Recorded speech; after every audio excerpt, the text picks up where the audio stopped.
నమస్తే, welcome to Pallavi TV. నేను గౌతమి. ముందుగా బులెటిన్లో హెడ్లైన్. సంక్రాంతికి రైతు భరోసా నిధులు శాసనసభలో ప్రకటించిన మంత్రి తుమ్మల. రైతు బంధుకు కోతలు పెట్టే యోచనలో ప్రభుత్వం. గతం మాదిరే ఇస్తే అసెంబ్లీలో చర్చ ఎందుకన్న కేటీఆర్.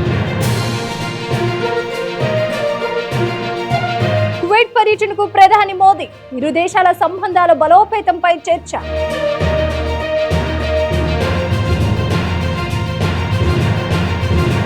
అక్రమ నిర్మాణాల కూల్చివేతలో హైడ్రా వెనక్కి తగ్గలేదు. ప్రభుత్వ పాలసీ ప్రకారమే కార్యాచరణ ఉంటుందన్న రంగన.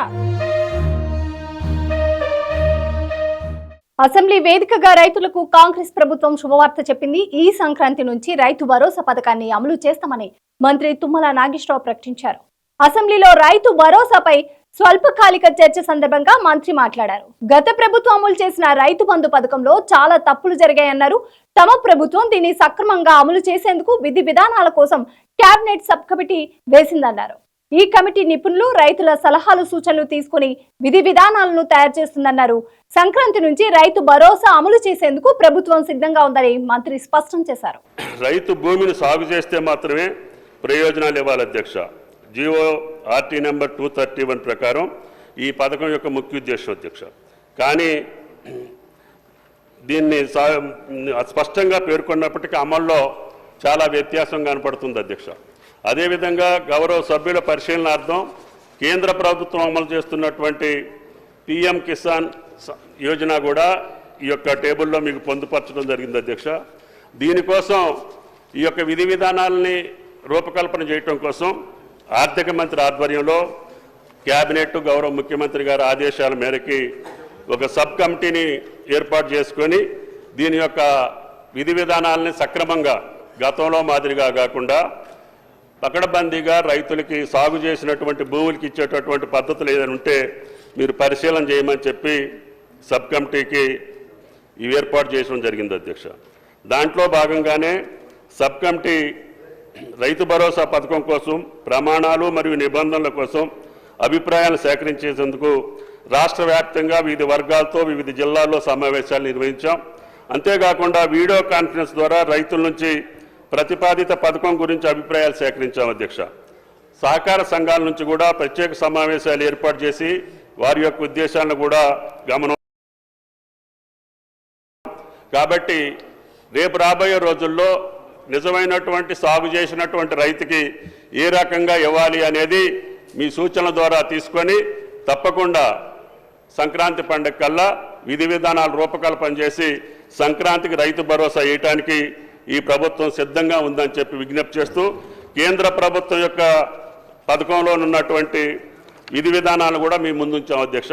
వీటిని అన్నింటినీ గమనించి మీ అమూల్యమైనటువంటి సూచనలు ఇచ్చి రాష్ట్ర రైతాంగాన్ని సక్రమమైనటువంటి మార్గంలో ఈ పథకం అమలు చేసే స్థితికి మీ సూచనలు ఉండాలని చెప్పి గౌరవ సభ్యులు కోరుకుంటూ సెలవు అధ్యక్ష.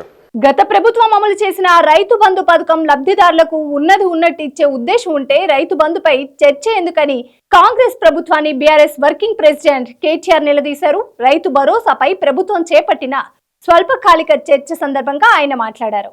రైతు బంధుకు కోతలు పెట్టే ఆలోచనలు లేకపోతే పీఎం కిసాన్ గురించి మంత్రి తుమ్మల ఎందుకు ప్రస్తావించారని కేటీఆర్ ప్రశ్నించారు. పామాయిల్ పంటకు మామిడి తోటలకు రైతు భరోసా ఇస్తారా ఇవ్వరా అని నిలదీశారు. రైతు బంధు ఇవ్వడం వల్లే సాగు విస్తరణ 2 కోట్ల ఎకరాలకు పెరిగిందన్నారు. అధ్యక్ష, అక్కడ పామాయిల్ పంటను విపరీతంగా గత ప్రభుత్వం కూడా ప్రోత్సహించింది. మరి పామాయిల్ కానీ మామిడి తోటలు కానీ హార్టికల్చర్ కానీ వారికి మీరు రేపు రైతు భరోసా ఇస్తారా? హార్టికల్చర్ రైతులకు ఇవ్వరా?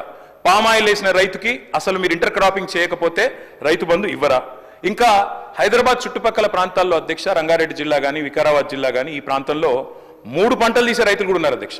ఇప్పుడు మరి మంత్రి గారు చెప్తున్నారు 2 పంటలకు సాగులు చేసిన వాళ్ళకి ఇస్తామంటున్నారు. మరి రేపు 3 పంటలు సాగు చేస్తే 3 పంటలకు ఇస్తారా? ఎందుకంటే రైతులు కూడా తెలివైన వాళ్ళు అధ్యక్ష. దబ్బన సాగు చేస్తేనే ఇస్తాం, మేము పంటలు వేస్తేనే ఇస్తామంటే 3 పంటలు ఇస్తాను కూడా రైతులు సిద్ధంగా ఉన్నారు, ఇప్పటికే చేస్తున్నారు. ముఖ్యమంత్రి గారు కూడా గతంలో ఆనాడు ప్రతిపక్ష నాయకుడిగా 2 పంటలకు ఎందుకు ఇస్తారు, 3వ పంటకు ఎందుకు ఇయ్యారు, బరాబర్ ఇయ్యాల్సిందే అని కూడా మాట్లాడినారు. కాబట్టి అది కూడా పరిగణలోకి తీసుకోవాలి అధ్యక్ష. ఇక మా సోదరుడు నాకు ఆప్తుడు అధ్యక్ష, మా పెద్దపల్లి ఎమ్మెల్యే విజయరమణారావు 2009లో ఇద్దరు మొదటిసారి ఎమ్మెల్యేలు.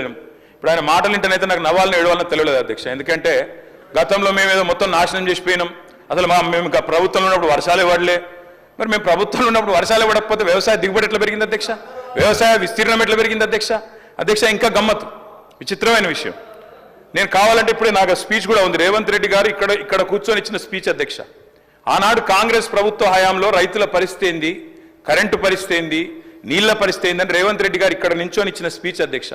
వారి తండ్రి గారు చనిపోతే నెత్తి మీద నీళ్లు చల్లుకుందామంటే కూడా కరెంటు లేదు, మా బోరు పనిచేస్తలేదని చెప్పి స్వయంగా ముఖ్యమంత్రి రేవంత్ రెడ్డి గారు ఇక్కడ నుంచి చెప్పిన మాట ఆనాటి కాంగ్రెస్ ప్రభుత్వ పాలనకు, ఆనాటి కాంగ్రెస్ ప్రభుత్వ పరిపాలనలో రైతుల దుస్థితికి నిదర్శనం అనే మాట నేను మీకు గుర్తు చేస్తా ఉన్నా అధ్యక్ష. నేను ఇక దాన్ని మళ్ళీ చదివితే మళ్ళీ కాంట్రవర్సీ చేస్తారు, ఇంకోటి అంటారు అధ్యక్ష. శాసన మండలి సమావేశాలు కొనసాగుతున్నాయి. భూభారతి బిల్లుపై స్వల్పకాలిక చర్చ జరుగుతోంది. ఈ సందర్భంగా భూభారతి చట్టం అమల్లోకి రాకముందే పేపర్ల ప్రకటనలు వచ్చాయని విపక్ష సభ్యులు మండలి చైర్మన్ గుత్తా సుఖేందర్ రెడ్డి దృష్టికి తీసుకొచ్చారు. అదే విధంగా ప్రోటోకాల్ ఉల్లంఘనలు జరుగుతున్నాయని చెప్పారు. ఈ నేపథ్యంలో ఇలాంటి తప్పులు జరగకుండా చర్యలు తీసుకోవాలని ప్రభుత్వానికి చైర్మన్ సూచించారు. ప్రోటోకాల్ అమల్లో ఆలస్యత్వం జరుగుతుందన్నారు. ప్రభుత్వ కార్యక్రమాలకు ఎమ్మెల్సీలను ఆహ్వానించాల్సిందేనని చైర్మన్ స్పష్టం చేశారు. నాకు గౌరవ ప్రతిపక్ష నాయకులు వారు సభ్యుల తరఫున ఒక లెటర్ ఇవ్వడం జరిగింది. భూభారతి చట్టం అమల్లోకి రాకముందే పత్రికా ప్రకటన వచ్చిందనే దాని మీద వారు అభ్యంతరాలు వ్యక్తం చేశారు.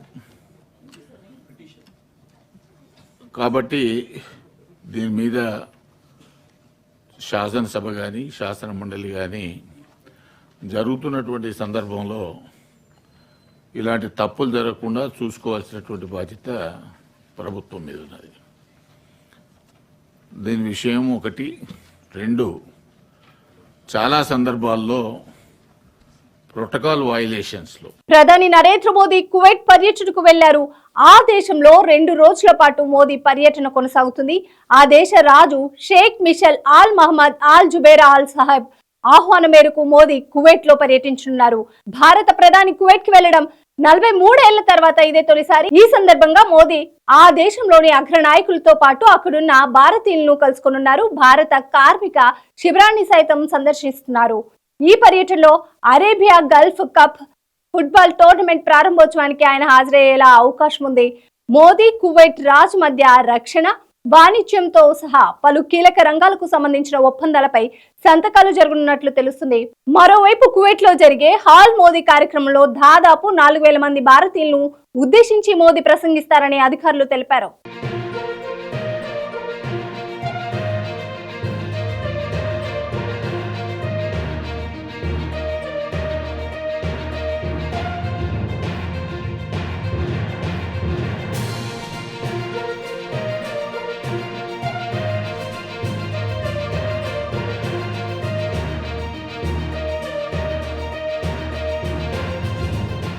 ప్రపంచవ్యాప్తంగా మెడిటేషన్ డే వేడుకలు ఘనంగా జరుపుకుంటున్నాయి. ఇక ఇవాళ గచ్చిబౌలి స్టేడియంలో సాయంత్రం 5 గంటలకు ధ్యాన దినోత్సవాన్ని అధికారికంగా నిర్వహించున్నారు. ఈ కార్యక్రమంలో governor Jishnu Dev Varma, CM Revanth Reddy, deputy CM బట్టి విక్రమార్కలు పాల్గొనున్నారు. మెడిటేషన్ డేలో భాగంగా ఈసారి ఇన్నర్ పీస్ గ్లోబల్ హార్మోనీ అనే థీమ్ ను ఎంచుకున్నారు. మనసు లోపల శాంతి, ప్రపంచానికి సామరస్యం అనే మంచి ఆలోచనతో ధ్యాన దినోత్సవాన్ని నిర్వహించనున్నారు. నిత్యం బిజీ లైఫ్ స్టైల్తో టెన్షన్ పడుతున్న యువతకు ఒత్తిడి నుంచి ఉపశమనం అందించేందుకు మెడిటేషన్ మంచి సాధనలా మారగలదని ఆధ్యాత్మికవేత్త కమలేష్ డి పటేల్ అన్నారు. अपघात कौन करता है? जिन्होंने सभी आशाओं छोड़ दिए, one who has lost all the hopes in the life. These are the persons who are vulnerable and they ultimately decide to quit, to end the life.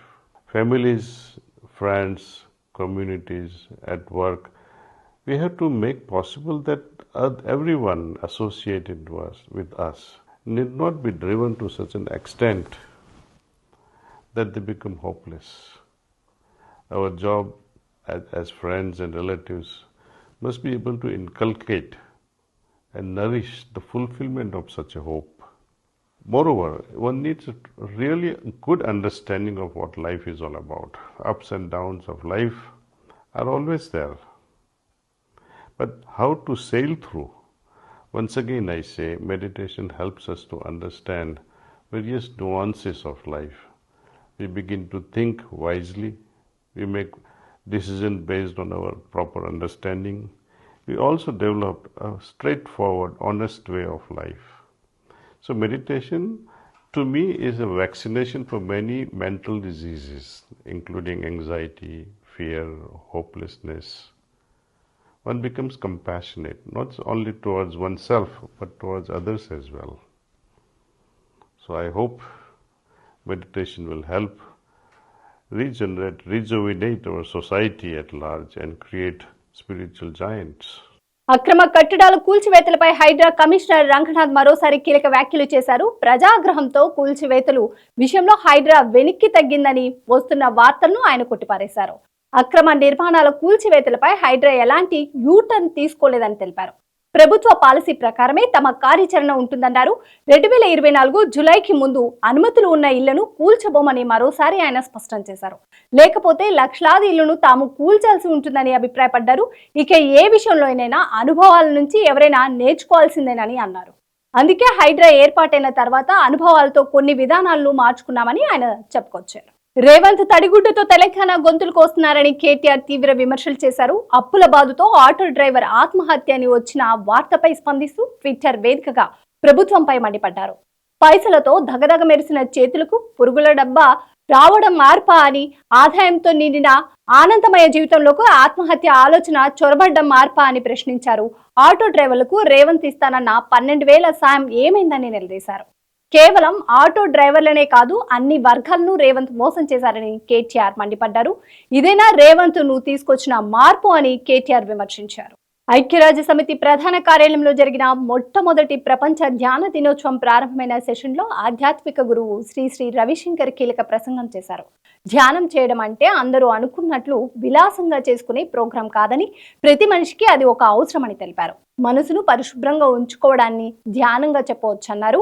ప్రస్తుతం సమాజంలో ప్రజలపై కోపం, కుంగుబాటు ప్రభావం అధికంగా ఉంటుందని, వాటిని జయించడానికి ధ్యానం ఉపయోగపడుతుందని చెప్పారు. జీవితంలో రోజు రోజుకి పెరుగుతున్న ఒత్తిడి, హింస, సమాజంలో క్షీణిస్తున్న విశ్వాసాలు, పరస్పరం సంబంధాలు వంటి ఆధునిక ప్రపంచం ఎదుర్కొంటున్న సమస్యలకు ధ్యాన సమగ్రమైన పరిష్కారాన్ని చూపగలదని శ్రీ అభిప్రాయపడ్డారు. ధ్యానం మానసిక ప్రశాంతతను, సమాజం, పర్యావరణంపై బాధ్యతను, స్పృహను కలిగిస్తుందని, సంఘ విద్రోహ కార్యకలాపాలకు దూరంగా ఉండటానికి సహాయపడుతుందన్నారు.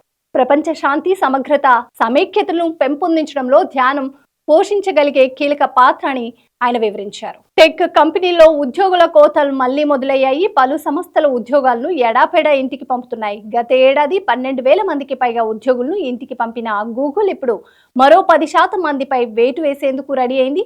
2 ఏళ్లుగా చేపడుతున్న పునర్నిర్మాణ వ్యూహంలో భాగంగా ఈ నిర్ణయం తీసుకున్నట్లు గూగుల్ CEO సుందర్ పిచాయ్ తెలిపారు. మేనేజర్ హోదాలో ఉన్న వారిపై ఈ ప్రభావం పడనుంది. ఆర్టిఫిషియల్ ఇంటెలిజెన్స్ సంస్థల నుంచి పోటీ విపరీతంగా పెరిగిన నేపథ్యంలో కంపెనీ కార్యకలాపాల సామర్థ్యాన్ని మెరుగుపరుచుకోవాల్సిన అవసరం ఏర్పడింది. ఫలితంగా ఉద్యోగులపై వేటు తప్పడం లేదని ఆయన చెప్పారు. కాగా ఈ ఏడాది ద్వితీయార్థంలో 333 టెక్ కంపెనీలు 98,000 మందికి పైగా ఉద్యోగులను తొలగించాయి. ఒక మే నెలలోనే 39 కంపెనీలు 10,000 మందిని ఇంటికి పంపాయి. భారత స్పిన్ దిగ్గజం రవిచంద్రన్ అశ్విన్ రిటైర్మెంట్ పై అతడి భార్య ప్రీతి అశ్విన్ భావోద్వేగానికి గురయ్యారు. ప్రస్తుతం తమ ఇంట్లో నిశ్శబ్దం అలుముకుందని తెలిపారు. ఏం చెప్పాలో తెలియడం లేదంటూ ఆమె ఒక నోట్ ను విడుదల చేశారు. తన ఫేవరెట్ క్రికెటర్ కి సంఘీభావంగా నోట్ విడుదల చేయాలా, లేక భర్త కోణంలో స్పందించాలా, లేదా ఒక అభిమానిగా లేఖ విడుదల చేయాలా అనే విషయంలో ఎంతో ఎమోషనల్ అయినట్లు ఆమె చెప్పారు. క్రికెట్ కిట్ బ్యాగ్ లో ఎలా పెట్టుకోవాలో తెలియని తాను ప్రపంచవ్యాప్తంగా ఉన్న ఎన్నో స్టేడియాల వరకు అశ్విన్ ను ఫాలో అయినట్లు ఆ నోట్లో తెలిపారు. మీరు పరిచయం చేసిన ప్రపంచం నాకు గౌరవాన్ని అందించిందని, క్రికెట్ రాణించేందుకు మీరు ఎంతో కృషి, క్రమశిక్షణతో మెలిగారో నేను చూశాను. అవార్డులు, అత్యుత్తమ గణాంకాలు, ప్లేయర్ ఆఫ్ ది మ్యాచ్లు, ప్రశంసలు, రికార్డులు వేటిని పట్టించుకోకుండా స్కిల్స్ ను నిరంతరం పదును పెట్టుకున్నారు. ఇకపై మీకు నచ్చిన రూల్స్ ప్రకారం నడుచుకోండి, మీ కుటుంబానికి సమయాన్ని కేటాయించండి, రోజంతా మీమ్స్ షేర్ చేస్తూ ఉండండి అంటూ ప్రీతి అశ్విన్ ఆ నోటులో రాసుకొచ్చారు. ప్రస్తుతం ఈ పోస్ట్ నట్టింట వైరల్ గా మారింది. ఇవి బులెటిన్ అప్డేట్స్. కీప్ వాచింగ్ పల్లవి టీవీ.